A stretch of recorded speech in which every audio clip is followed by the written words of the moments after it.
نحمدہ ونصلی علی رسول الکریم اما بعد۔ میرے بھائیو، یہ میرا دوسرا موضوع ہے خوف خدا پر۔ اگر درخت کی جڑ مضبوط ہوگی تو اس کی شاخیں بھی مضبوط ہوگی، اور اگر درخت کی جڑ مضبوط نہیں بلکہ کمزور ہے تو اس کی شاخیں بھی کمزور ہوگی۔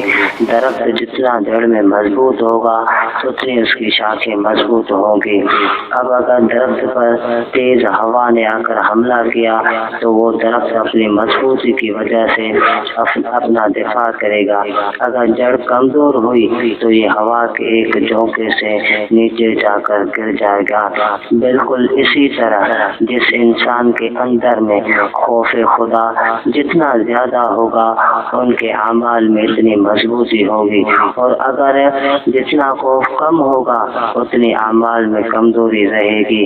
اب اگر انسان پر شیطان نے حملہ کیا تو خوف خدا کی مضبوطی کی وجہ سے یہ اپنا دفاع کرے گا کہ اے نفس یہ برا کام کیا تو اللہ تعالیٰ کو کیا جواب دو گے۔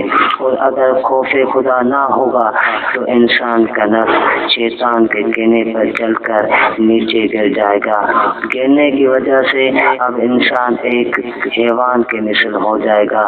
پھر یہ انسان ایسے ناجائز اور ظلم کرے گا کہ کسی حیوان نے بھی یہ کام نہیں کیے ہوں گے۔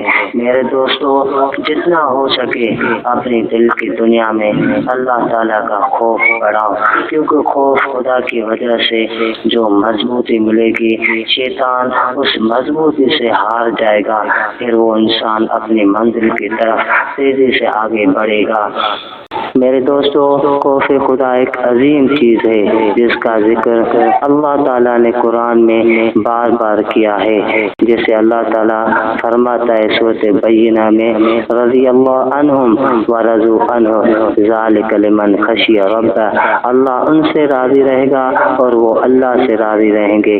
یہ رضامندی اس لیے ہے جو اپنے رب سے ڈرتا ہے۔ اس آیت سے یہ ثابت ہوا کہ جو شخص اللہ تعالیٰ کا خوف کرتا ہے اس کے لیے رضامندی کا سرٹیفکیٹ ہے۔ یہ رضامندی ایسی چیز ہے جو جنتیوں کو سب نعمتیں ملنے کے بعد میں ملے گا۔ ورضوان من اللہ اکبر، اور اللہ کا رضامندی بہت بڑا ہے۔ یہ بڑے میں بڑی چیز رضامندی اس کو ملے گا جو خوف خدا رکھتا ہے۔